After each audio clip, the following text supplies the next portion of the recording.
ನಮಸ್ಕಾರ ಫ್ರೆಂಡ್ಸ್, ನಾನು ನಿಮ್ಮ ದೊಡ್ಡ ಬಸವ. ನಮ್ಮ ಸಂಜೀವನಿ ಯೋಗಕ್ಕೆ ತಮ್ಮೆಲ್ಲರಿಗೂ ಧನ್ಯವಾದಗಳು ಗೆಳೆಯರೆ. ತಾವೆಲ್ಲರೂ ಹಳೆ ವಿಡಿಯೋದಲ್ಲಿ ಕೇಳಿದಂತೆ ಧ್ಯಾನದ ಬಗ್ಗೆ ತಿಳಿಸ್ತೀನಿ ಅಂತ ಹೇಳಿದ್ದೆ. ಇವತ್ತು ಮಾಡ್ತಕ್ಕಂಥ ಧ್ಯಾನ ಸರಳವಾಗಿ ನಿಮಗೆ ಮೊದಲನೇ ಪೊಸಿಷನ್ ಬೇಸಿಕ್ ನಾಲೆಜನ್ನು ನಾನು ತಿಳಿಸ್ತಾ ಹೋಗ್ತೀನಿ. ನಿಮಗೆ ಬೇಕಾಗಿರೋ ಆಸನದಲ್ಲಿ ನೀವು ಕುಳಿತುಕೊಳ್ಬೋದು. ವಜ್ರಾಸನ, ಪದ್ಮಾಸನ, ಅರ್ಧ ಪದ್ಮಾಸನ, ಸುಖಾಸನ. ಈ ಒಂದು ಆಸನದಲ್ಲಿ ನೀವು ಕುಳಿತುಕೋಬೋದು. ನೆಲದಲ್ಲಿ ಕುಂತ್ಕೊಳ್ಳೋಕ್ಕೆ ನಿಮಗೆ ಯಾವುದಾದ್ರೂ ಒಂದು ಮ್ಯಾಟ್ ಅಥವಾ ಹಾಸಿಗೆಯನ್ನು ಕೆಳಗಡೆ ಹಾಸ್ಕೊಂಡು ಕೂತ್ಕೊಳ್ರಿ. ಬರೀ ನೆಲದ ಮೇಲೆ ಕೂತ್ಕೋಬೇಡ್ರಿ. ಹಾಗೆ ಕೆಳಗಡೆ ಕೂತ್ಕೊಳ್ಳೋಕ್ಕಾಗ್ಲಾರ್ದವರು ಚೇರಿನ ಮೇಲೆ ಕೂತ್ಕೊಳ್ಳಿ.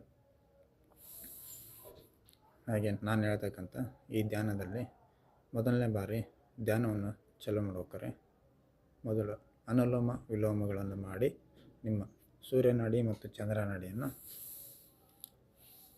ಕ್ಲೀನ್ ಇದಾವೋ ಇಲ್ಲ, ಉಸಿರಾಟ ಕ್ರಿಯೆ ಕರೆಕ್ಟಾಗಿ ಆಗ್ತಾಯಿದೆಯೋ ಇಲ್ಲ ಅನ್ನೋದನ್ನು ಚೆಕ್ ಮಾಡ್ಕೋಬೇಕು.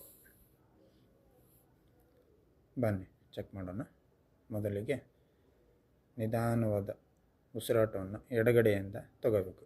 ಬಲಗೈಯಿಂದ ಮುಚ್ಚಬೇಕು. ಕೈಗಳನ್ನು ಈ ರೀತಿ ಹಿಡ್ಕೋಬೇಕು. ಹೆಬ್ಬಟ್ಟಿನಿಂದ ಬಲಗಡೆದನ್ನು ಮುಚ್ಚಬೇಕು. ಉಸಿರನ್ನು ತಗೊಳ್ತಾ ಬನ್ನಿ. ಪೂರಕ, ಕುಂಭಕ, ಬಲಗಡೆಯಿಂದ ಬಿಡಿ.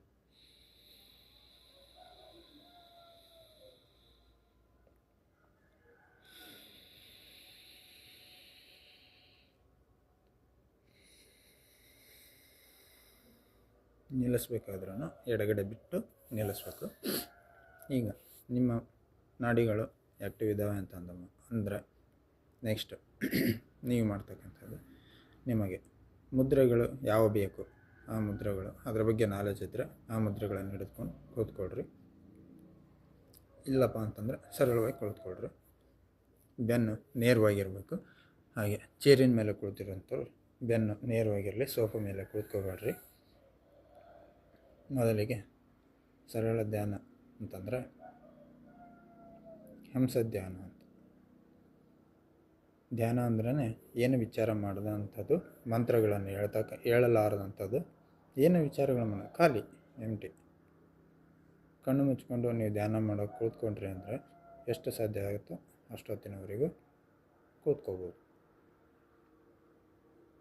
ಧನ್ಯವಾದಗಳು.